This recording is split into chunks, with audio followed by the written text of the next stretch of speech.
네, 안녕하십니까. 관리번호 62번입니다. 수업 시간 시작하겠습니다.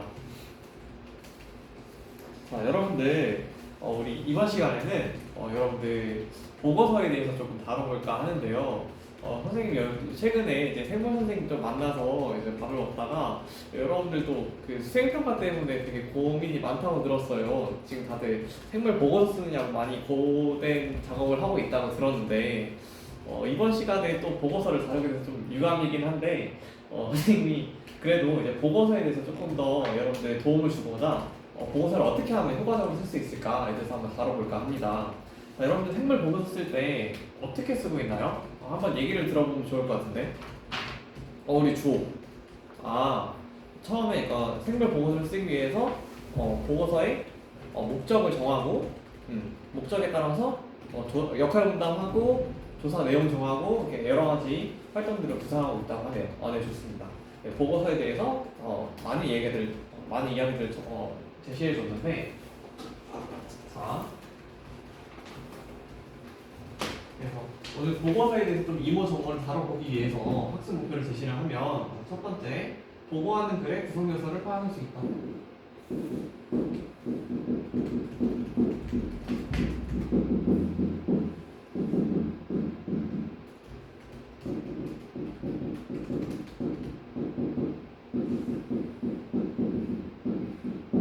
두 번째, 보고하는 글의 주제, 목적, 탐구 방법을 계획할 수 있다.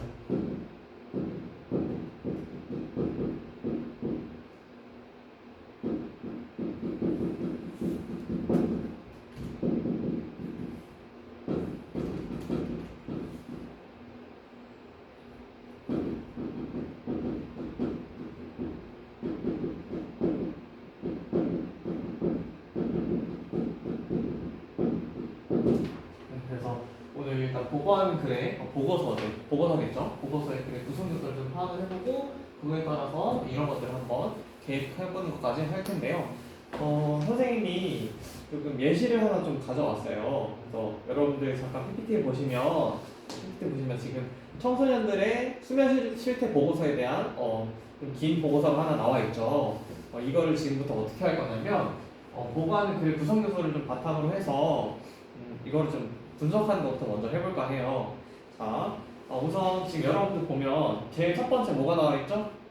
조사, 동기와 목적이 나와 있죠.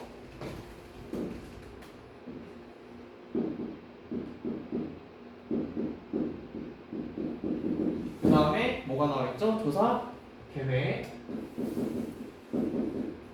그리고 그 계획의 할 요소로 기간, 대상, 또 뭐가 나와 있죠? 그쵸? 조사 내용과 방법.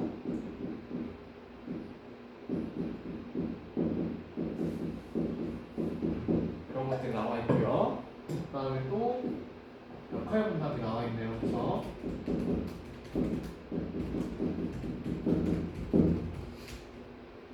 그리고 마지막으로 뭐가 나와 있죠? 그쵸? 조사 결과.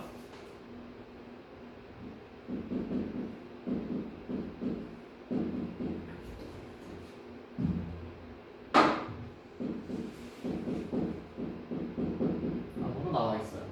그래서 처음에 우리 밝혀낼 게 동기와 목적, 그 다음에 구체적인 계획 사항부터 밝히고 나서요. 그 다음에 그걸 바탕으로 우리가 최종적인 결과, 그 다음에 소감까지 밝히면 될 겁니다. 그래서 이게 우리 보고하는 데 구성 요소라고 할 수가 있어요. 그래서 가장 크게 보자면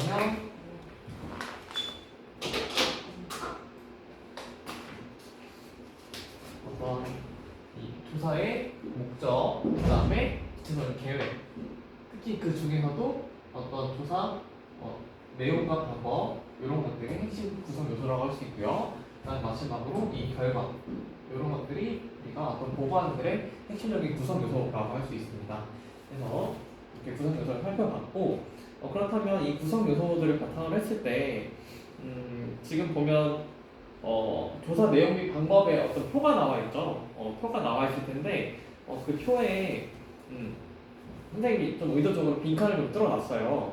뚫어놨는데 지금 밑에 보면은 조사 결과 및 소감과 관련해서 지금 자료조사 결과와 설문조사 결과가 나와 있죠. 이걸 바탕으로 우선 이 빈칸에 들어갈 수 있는 내용들이 뭐가 있을지, 그 다음에 또 마지막에 청소년들의 수면 권고 시간과 관련해서는 또 어떤 출처를 관련해서 우리가 자료를 선택할 수 있을지 한번 체크해보는 방법 시간 가져볼게요. 이거는 옆에 있는 짝과 간단하게 한 10분 정도 논의해보는 걸로 합시다.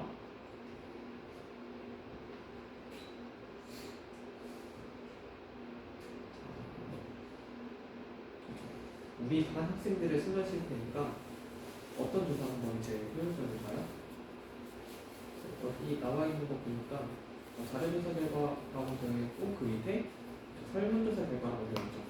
그거를 활용하면 그렇죠. 설문조사를 하는 게 효율적이겠네요.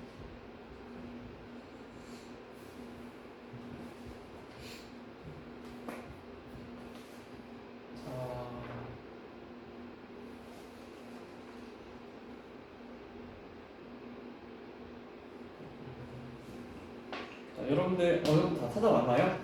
네, 그러면 간단하게 먼저 답부터 좀 확인을 해볼게요.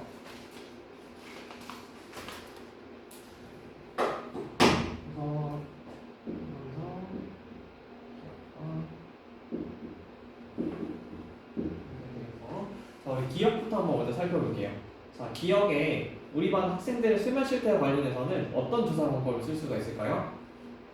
발표해볼 친구 있을까요? 우리 민석이 그쵸. 우리 민석이 얘기 들어보니까 이제 마지막에 설문조사 결과가 나오고 있으니까 이거를 좀 사용을 하면 설문조사를 활용하겠다.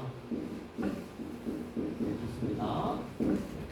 그러고 이어서 자료조사를 하는데 출처가 한국청소년정책연구원 통계자료를 활용을 했다고 하네요. 이걸 바탕으로 한 조사 내용은 여기서 어떻게 쓰였죠? 파악한 친구 있을까요?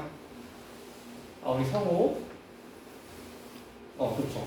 여기서 그 자료조사 결과에서 어떤 청소년의 수면 시간 실태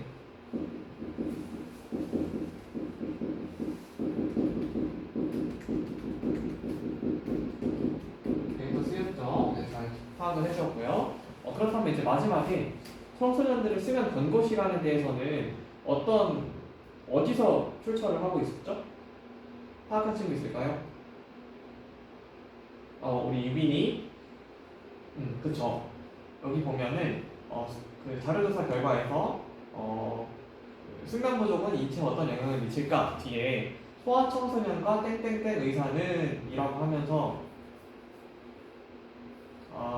그런 말들 인용한 말들이 나오고 그 밑에 미국 수면재단에 따르면 청소년 권장 수면 시간은 8시간에서 10시간이다 라고 어떤 인용을 하고 있죠. 그래서 여기 보면은 미국 수면재단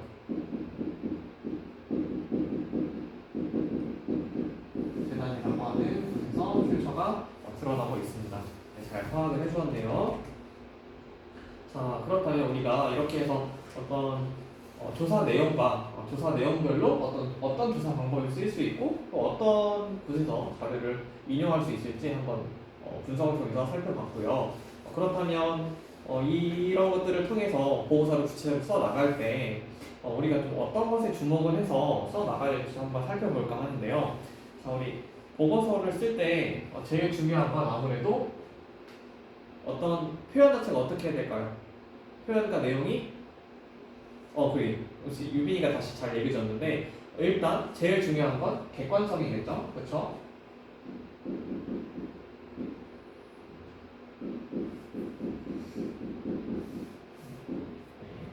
일단 어쨌든 조사한 거는 탐구한 거를 바탕으로 써야 되니까 객관적으로 써야 될 것이고 또 중요한 내용이 있을까요? 우리 주호가 다 얘기해 줬는데 그렇죠? 아무래도 표현 자체가 명료하게 표현을 해야 될 거예요.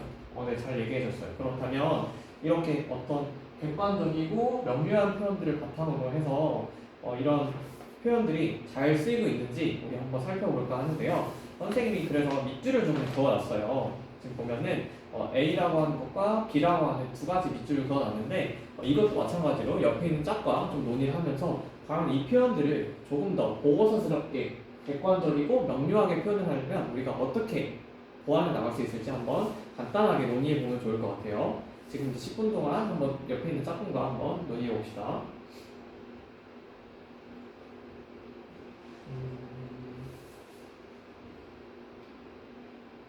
D에 대해서 이게 잘 모르겠다고.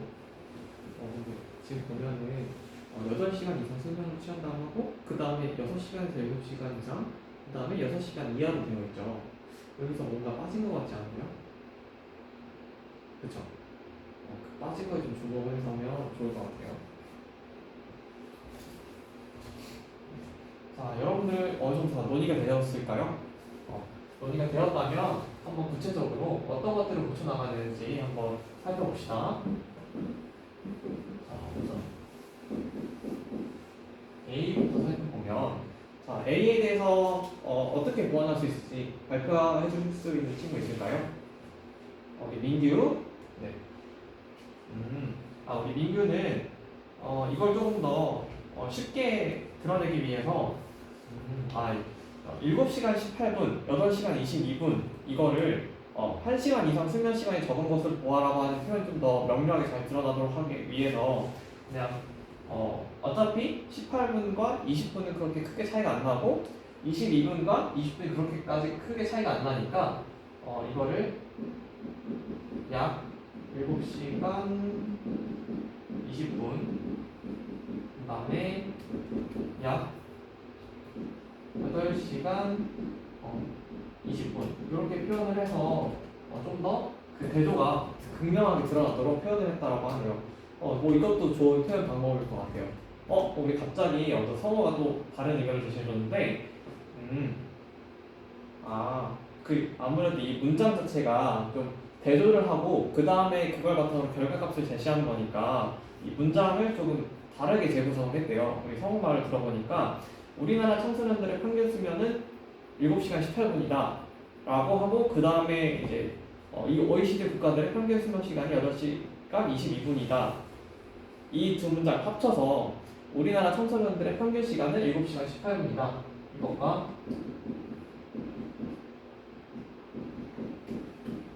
그 다음에 8시간 22분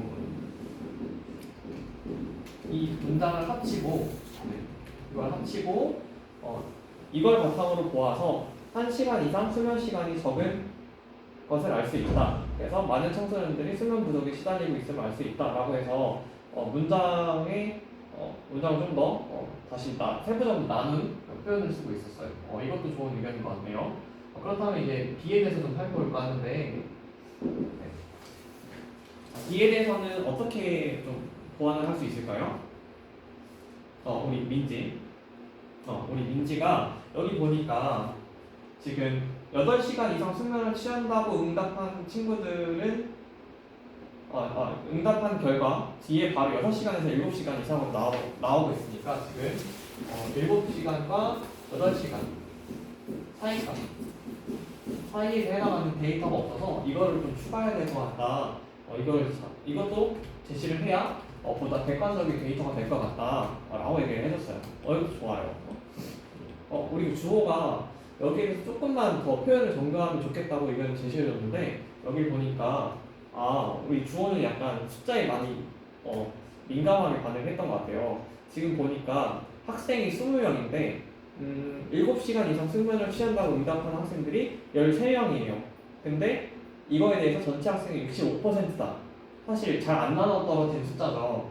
그래서 우리 주호는 이거를 65%를 단순히 65%라고 얘기할 게 아니라 약이라고 하는 앞에 대략적인 65%다라고 하는 수치를 이렇게 제시를 해야 되지 않느냐라고 의견을 제시하셨고요. 사실 이것도 맞는 얘기죠. 잘 파악을 해주었고요. 자, 이렇게 해가지고 이제 어느 정도 표현에 대한 것까지 잘 다뤄본 것 같아요. 그래서 그 다음으로는 우리가 이런 보고하는 글의 구성 요소, 그 다음에 표현상 이해할 점들 이런 것들을 바탕으로 실제로 보고하는 글을 한번 짧게나마 계획을 해볼까 하는데요.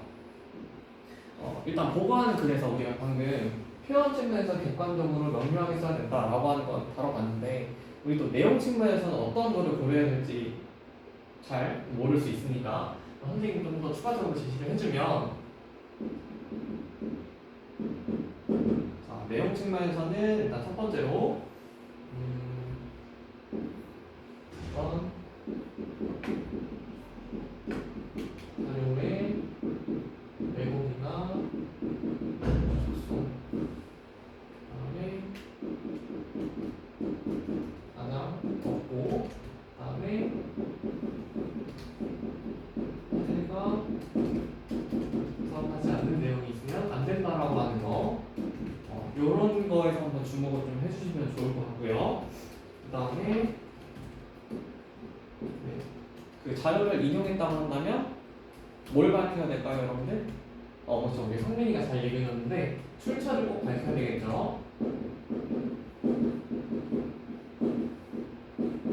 출처 밝히는 거. 그 다음에 또 이 자료를 인용할 때는 어떤 그 대표성 있고 권위 있는 자료를 활용하는 게 좋습니다. 아무래도 그 자료라고 하는 게 보다 신뢰성 있는 정보이려면 대표성 있고 권위 있는 자료인 게 좋겠죠. 그 다음에 이렇게 해서 내용적인 측면에서 이런 것들을 고려를 하시면 될 거고요. 그 다음에 표현 측면에서는 아까 얘기했던 그것처럼 일단 객관적으로 써야 되고요. 그 다음에 간단 명료하게 써야 되고요. 그 다음에 어떤 중의적이거나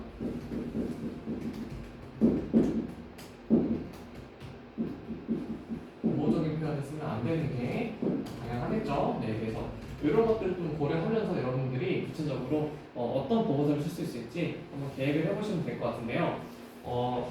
그 틀은 선생님이 좀 제시를 하면 우리 방금 살펴봤던 자료의 이 틀을 가지고 할 예정이에요. 근데 그래서 좀 간략하게 해서 어떤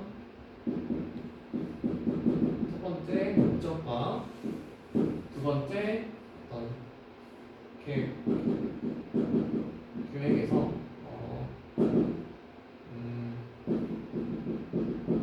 대상 그다음에 조사할 내용 그다음에 조사할 방법 요거에 대해서 얘기를 해주시고요. 네, 여기까지만 일단 하고 추가적으로 역할 분배까지 할 수 있으면 거기까지 해서 작성하는 걸로 한번 해봅시다. 이거 좀 시간이 오래 걸릴 것 같으니까요. 이거는 여러분들 한 30분 정도 드릴게요. 30분 정도 드릴 테니까 이제 모든 분들과 한번 논의해보면서 구체적으로 어떤 목적을 가지고 누구를 대상으로 또 어떤 내용과 방법을 활용을 해서 계획해 나갈 수 있을지 한번 논의해보시면 좋을 것 같습니다.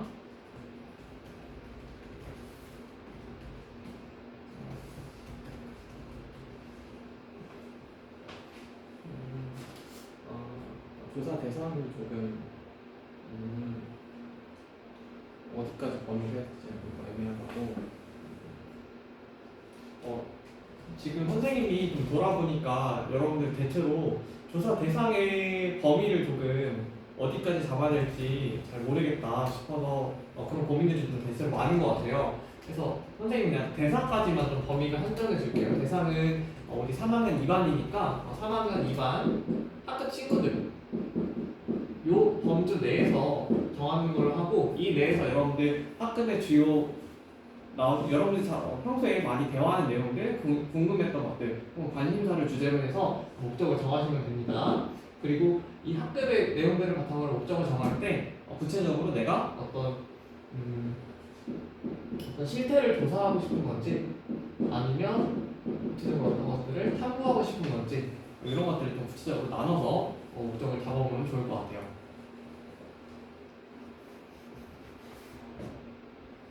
여러분들 어느 정도 다 됐나요?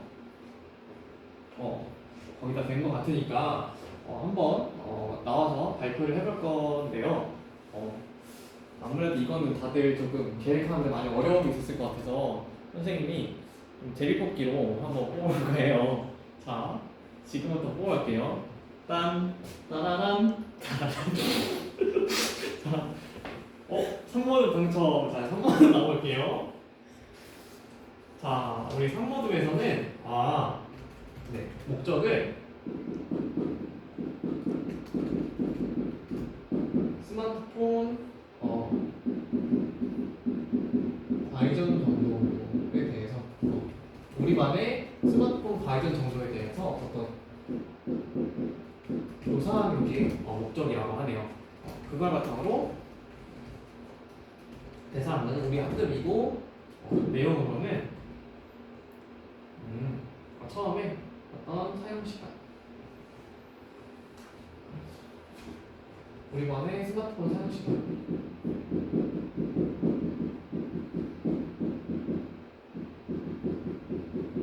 시간 그 다음에 사용 목적 그 다음에 이 스마트폰 과이존 이렇게 너무 과도하게 사용했을 경우에 발생하는 부정적인 악영향 등에 대해서 조사하려고 한답니다. 그래서 이걸 바탕으로 했을 때 그 조사 방법은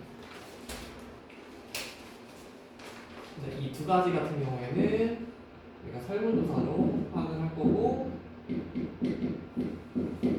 이 악영향에 대해서는 인터넷 검색을 통해서